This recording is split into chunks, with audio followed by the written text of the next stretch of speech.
brought to you by Vigor, co-powered by Sensodyne and Vimal. ಬಾಯಲ್ಲಿ ಹೇಳಿ ಕೇಸರಿ.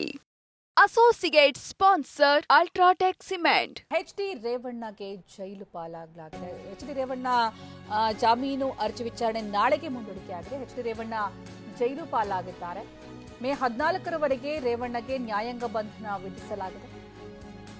Court ಆದೇಶವನ್ನು ಕೊಟ್ಟಿರೋದು 7 ದಿನಗಳವರೆಗೆ ನ್ಯಾಯಾಂಗ ಬಂಧನವನ್ನು ವಿಧಿಸಿ ಆದೇಶವನ್ನ ಕೊಟ್ಟಿದೆ, ತೀರ್ಪನ್ನು ಕೊಟ್ಟಿದೆ. ಪರಪ್ಪನ ಅಗ್ರಹಾರ ಜೈಲಿಗೆ ರೇವಣ್ಣ ಶಿಫ್ಟ್ ಆಗಬೇಕಾಗಿದೆ. ಇವತ್ತು ಎಸ್ಐಟಿ ಕಸ್ಟಡಿ ಮುಕ್ತಾಯ ಆಗಿರುವ ಹಿನ್ನೆಲೆಯಲ್ಲಿ 17ನೇ ಎಸಿಎಂಎಂ ನ್ಯಾಯಾಲಯ ಕೇಸು ದಾಖಲು ಮಾಡಿರೋದು.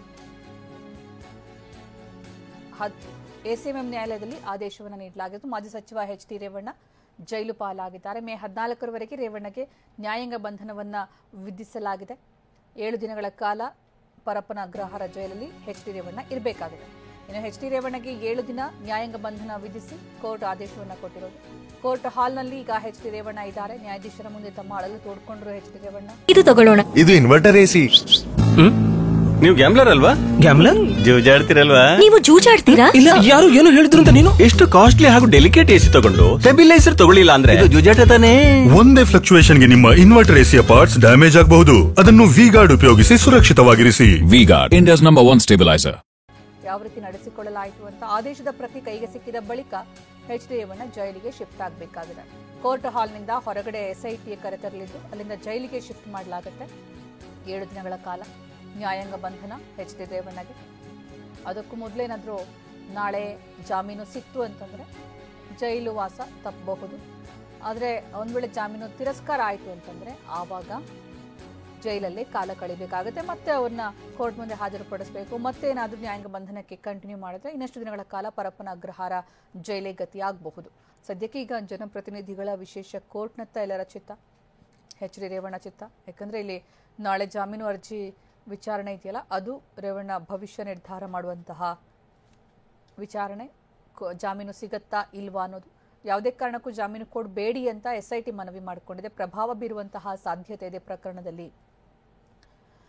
ಯಾಕಂದರೆ ಸಾಕ್ಷ್ಯ ನಾಶದ ಒಂದು ಸಾಧ್ಯತೆ ಇದೆ ಅನ್ನುವಂತಹ ಅಭಿಪ್ರಾಯವನ್ನು ಎಸ್ಐಟಿ ರಿಮಾಂಡ್ ಅರ್ಜಿಯಲ್ಲಿ ಉಲ್ಲೇಖ ಮಾಡಿತ್ತು.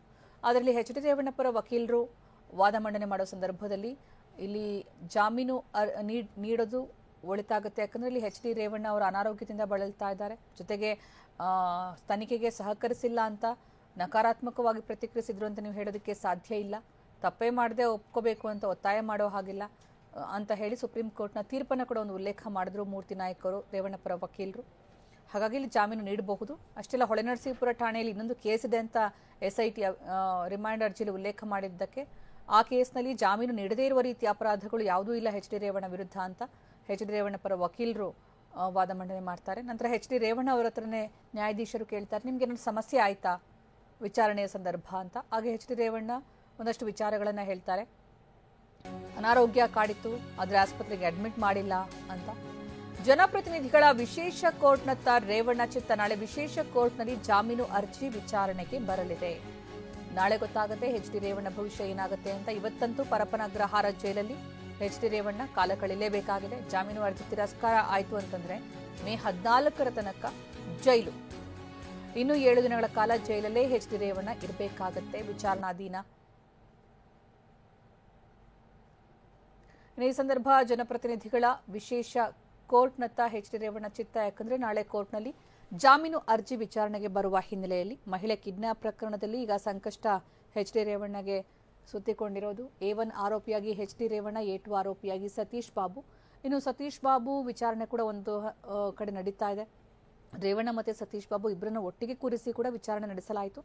ಇಲ್ಲಿ ರೇವಣ್ಣ ಏನೇ ಪ್ರಶ್ನೆ ಕೇಳಿದ್ರೂ ಕೂಡ ಉತ್ತರವನ್ನು ಸರಿಯಾಗಿ ಕೊಡ್ತಾ ಇಲ್ಲ ಅನ್ನುವಂಥದ್ದು ಎಸ್ಐಟಿಯ ವಾದ. ಹೀಗಾಗಿ ಇನ್ನಷ್ಟು ದಿನಗಳ ಕಾಲ ನ್ಯಾಯಾಂಗ ಬಂಧನಕ್ಕೆ ಒಪ್ಪಿಸಿ ಜಾಮೀನು ಕೊಡಬೇಡಿ ಅಂತ ಎಸ್ಐಟಿ ವಾದ ಮಂಡನೆ ಮಾಡಿದೆ. ಆದರೆ ಇಲ್ಲಿ ಇದಕ್ಕೆ ಎಚ್.ಡಿ. ರೇವಣ್ಣ ಪರ ವಕೀಲರು ಅನಾರೋಗ್ಯ ಕಾಡ್ತಾ ಇದ್ರು ಕೂಡ ಆಸ್ಪತ್ರೆಗೆ ಅಡ್ಮಿಟ್ ಮಾಡಿಲ್ಲ, ರಾಜಕೀಯ ದುರುದ್ದೇಶಪೂರಿತ ಬಂಧನ, ಇದು ವಾರೆಂಟ್ ಇಲ್ಲದೆ ಅರೆಸ್ಟ್ ಮಾಡಲಾಗಿದೆ. ಇದನ್ನು ಸ್ವತಃ ಎಚ್.ಡಿ. ರೇವಣ್ಣ ಕೂಡ ನ್ಯಾಯಾಧೀಶರ ಮುಂದೆ ತಮ್ಮ ಅಳಲು ತೋಡ್ಕೊಂಡ್ರು. ವಿಕ್ಟೋರಿಯಾ ಆಸ್ಪತ್ರೆಗೆ ಕರ್ಕೊಂಡು ಹೋಗಿದ್ರು. ನನಗೆ ನಿರಂತರವಾಗಿ ಹೊಟ್ಟೆ ನೋವಿದೆ, ಅಡ್ಮಿಟ್ ಮಾಡಿಲ್ಲ, ವಾರೆಂಟ್ ಇಲ್ಲದೆ ನನ್ನ ಬಂಧನ ಮಾಡಲಾಗಿದೆ, ಪ್ರೆಸ್ ಮೀಟ್ ಮಾಡಿದ್ದೀನಿ ಅಂತ ಎಸ್.ಪಿ.ಪಿ ವಾದ ಮಂಡಿಸಿದ್ರು. ನಾನು ಪ್ರೆಸ್ ಮೀಟ್ ಮಾಡಿಲ್ಲ, ವರದಿಗಾರರು ಕೇಳಿದ ಪ್ರಶ್ನೆಗಷ್ಟೇ ನಾನು ಉತ್ತರವನ್ನು ಕೊಟ್ಟಿರೋದು. ಯಾವುದೇ ಪ್ರೆಸ್ ಕಾನ್ಫರೆನ್ಸ್ ನಡೆಸಿಲ್ಲ ಅಂತ ಎಚ್ ಡಿ ರೇವಣ್ಣ ತಮ್ಮ ಅಳಲು ತೋಡ್ಕೊಂಡ್ರು. ಇನ್ನು ಜಾಮೀನು ಅರ್ಜಿ ವಿಚಾರಣೆ ಇವತ್ತಿಗೆ ಮುಂದೂಡಿಕೆ ಆಗಿತ್ತು. ಇವತ್ತು ವಿಚಾರಣೆಗೆ ಬರೋ ಸಂದರ್ಭದಲ್ಲಿ ನಾಳೆಗೆ ಮತ್ತೆ ಮುಂದೂಡಿಕೆ ಆಯಿತು. ಹೀಗಾಗಿ ನಾಳೆ ತನಕ ಈಗ ಎಚ್ ಡಿ ರೇವಣ್ಣ ಕಾಯಬೇಕಾಗಿದೆ. ಅಲ್ಲಿ ತನಕ ಈಗ ಪರಪ್ಪನ ಅಗ್ರಹಾರ ಜೈಲಲ್ಲಿ ಕಾಲ ಕಳೆಯಬೇಕಾಗಿದೆ. ನಾಳೆ ಜಾಮೀನು ಅರ್ಜಿ ವಿಶೇಷ ಕೋರ್ಟ್ನಲ್ಲಿ ವಿಚಾರಣೆಗೆ ಬರುತ್ತೆ. ನಾಳೆ ಏನಾಗುತ್ತೆ ಅನ್ನೋದು ತೀವ್ರ ಕುತೂಹಲಕ್ಕೆ ಕಾರಣ ಆಗಿದೆ. ಇವತ್ತಂತೂ ಪರಪ್ಪನ ಅಗ್ರಹಾರ ಜೈಲ್ ಫಿಕ್ಸ್. ಇವತ್ತಿನ ಸ್ವಲ್ಪ ಹೊತ್ತಲ್ಲಿ ಆದೇಶ ಪ್ರತಿ ಕೈಗೆ ಬಂದ ತಕ್ಷಣ ಅಲ್ಲಿಂದ ಅವರನ್ನ ಪರಪ್ಪನ ಅಗ್ರಹಾರ ಜೈಲಿಗೆ ಶಿಫ್ಟ್ ಮಾಡಲಾಗುತ್ತೆ. ಕಣ್ಣೀರು ಹಾಕುತ್ತಾ ಎಚ್ ಡಿ ರೇವಣ್ಣ ಕೋರ್ಟ್ ಹಾಲ್ನಿಂದ ಹೊರ ಬಂದ್ರು. ಇಷ್ಟೊತ್ತು ಕೋರ್ಟ್ ಹಾಲಲ್ಲೇ ಇದ್ರು ಎಚ್ ಡಿ ರೇವಣ್ಣ. ಪರಪ್ಪನ ಅಗ್ರಹಾರ ಜೈಲು ಪಾಲಾಗ್ತಾ ಇದ್ದಂತೆ ಕಣ್ಣೀರು ಹಾಕ್ತಾ ಎಚ್ ಡಿ ರೇವಣ್ಣ ಕೋರ್ಟ್ ಹಾಲ್ನಿಂದ ಹೊರಗಡೆ ಬಂದ್ರು. ಕಣ್ಣೀರು ಹಾಕುತ್ತಾ ಎಚ್ ಡಿ ರೇವಣ್ಣ ಕೋರ್ಟ್ನಿಂದ ಹೊರಗಡೆ ಬಂದ್ರು ಅನ್ನುವಂತಹ ಮಾಹಿತಿ ಸಿಗ್ತಾ ಇದೆ. ಅಂದ್ರೆ ಇಲ್ಲಿ ತಮ್ಮ ಅಳಲು ತೋಡ್ಕೊಂಡ್ರು. ಈ ಪ್ರಕರಣ ತಪ್ಪೇ ಇಲ್ಲ, ರಾಜಕೀಯ ದುರುದ್ದೇಶ ಪೂರಿತವಾಗಿ ಈ ಒಂದು ಪ್ರಕರಣ ದಾಖಲಿಸಲಾಗಿದೆ. ಕಿಡ್ನಾಪ್ ಪ್ರಕರಣದಲ್ಲಿ ನನ್ನ ಪಾತ್ರವಿಲ್ಲ, ತಪ್ಪು ಮಾಡದೆ ಒಪ್ಪು ಅಂತಂದ್ರೆ ಹೇಗ್ ಸಾಧ್ಯ? ಅನಾರೋಗ್ಯ ಕಾಡ್ತಾ ಇದೆ, ನಿರಂತರವಾಗಿ ಹೊಟ್ಟೆ ನೋವು, ಆದ್ರೂ ಆಸ್ಪತ್ರೆಗೆ ಅಡ್ಮಿಟ್ ಮಾಡ್ತಾ ಇಲ್ಲ. ತಪ್ಪು ಮಾಡದೆ ಒಪ್ಪು ಅಂತಂದ್ರೆ ತನಿಖೆಗೆ ಸಹಕರಿಸಿರುವ ರೀತಿನ ರೇವಣ್ಣ ನೋಡೋದಕ್ಕೆ ಮಹಿಳಾ ಮಣಿಗಳು ಕಿಕ್ಕಿರಿದು ತುಂಬಿದ್ದಾರೆ. ಕಣ್ಣೀರು ಹಾಕ್ತಾ ಎಚ್ ಡಿ ರೇವಣ್ಣ ಕೋರ್ಟ್ ಹಾಲ್ನಿಂದ ಹೊರಗಡೆ ಬರ್ತಾ ಇದ್ರು. ರೇವಣ್ಣ ನೋಡೋದಕ್ಕೆ ಮಹಿಳಾ ಸಿಬ್ಬಂದಿ ಕಿಕ್ಕಿರಿದು ನಿಂತಿದ್ದಾರೆ. ಅದರಲ್ಲಿ ಕೋರ್ಟ್ ಸಮೀಪ ಕಂಡುಬಂದಂತಹ ದೃಶ್ಯ ಇದು.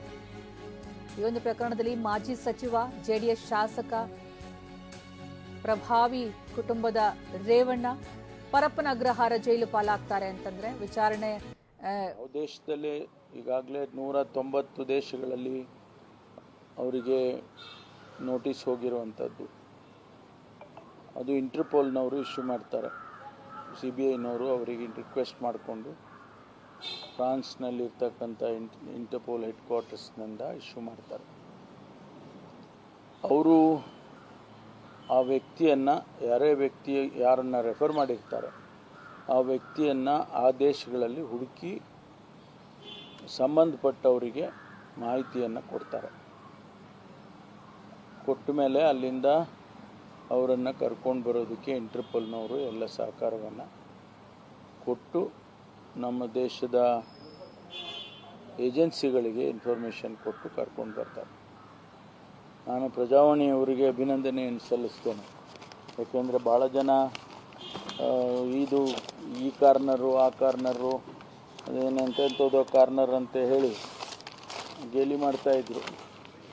ಆದರೆ ಯಾವುದು ಬ್ಲೂ ಕಾರ್ನರ್ ಅಂದ್ರೇನು, ರೆಡ್ ಕಾರ್ನರ್ ಅಂದ್ರೇನು, ಗ್ರೀನ್ ಕಾರ್ನರ್ ಅಂದ್ರೇನು, ಯೆಲ್ಲೋ ಕಾರ್ನರ್ ಅಂದ್ರೇನು ಅಂತೇಳಿ ಭಾಳ ಚೆನ್ನಾಗಿ ಇವತ್ತು ಅವರು ಪಬ್ಲಿಷ್ ಮಾಡಿದ್ದಾರೆ. ಸಾರ್ವಜನಿಕರಿಗೆ ಇದರಿಂದ ಖಂಡಿತವಾಗಿ ಗೊತ್ತಾಗ್ತದೆ, ವಿಷಯಗಳು ಗೊತ್ತಾಗುತ್ತೆ ಅಂತೇಳಿ ಅದಕ್ಕೆ ಅವ್ರಿಗೆ ನಾನು ಅಭಿನಂದನೆಯನ್ನು ಸಲ್ಲಿಸ್ತೇನೆ. ಅವರು ಬರುವವರೆಗೂ ಕೂಡ ಇನ್ನೂ ಹೆಚ್ಚಿನ ತೀವ್ರಗತಿಯಲ್ಲಿ ವಿಚಾರಣೆ ನಡೆಯೋದು ಕಷ್ಟ. ಆದರೆ ಈಗಿರುವಂಥ ಅವೈಲಬಲ್ ಮಾಹಿತಿಗಳು, ಮಾನ್ಯ ರೇವಣ್ಣವರನ್ನು ಅರೆಸ್ಟ್ ಮಾಡಿರ್ತಕ್ಕಂಥದ್ದು, ಅವರಿಂದ ಮಾಹಿತಿ ತಗೊಳ್ಳೋದು ಮತ್ತು ಯಾರು ಕಂಪ್ಲೇಂಟ್ಸ್ ಕೊಟ್ಟಿದ್ದಾರೆ ಅವರುಗಳಿಂದ ಏನು ಸ್ಟೇಟ್ಮೆಂಟ್ಗಳನ್ನು ತೊಗೊಂಡಿರ್ತಕ್ಕಂಥದ್ದು, ಇನ್ನೂ 3 ಜನ ಅರೆಸ್ಟ್ ಮಾಡಿದ್ದಾರೆ. ಅವರು ಯಾರ್ಯಾರು ಇದಕ್ಕೆ ಸಂಬಂಧಪಟ್ಟಿದ್ದು ಅವರಿಗೆ 3 ಜನಕ್ಕೂ ಇನ್ನೂ ಕೂಡ ಅರೆಸ್ಟ್ ಮಾಡಿದ್ದಾರೆ. ಇದೆಲ್ಲವೂ ಕೂಡ ನಡೀತಾ ಇದೆ. ಇದನ್ನು ಹೆಚ್ಚಿಗೆ ವಿವರಣೆಯನ್ನು ತಿಳಿಸೋದಕ್ಕೆ ಹೋಗೋದಿಲ್ಲ. ಯಾಕೆಂದರೆ ತನಿಖೆ ನಡೆಯುವಾಗ ನಾವು ಇದನ್ನು ಯಾವುದನ್ನು ಕೂಡ ಹೇಳಕ್ಕೆ ಬರೋದಿಲ್ಲ.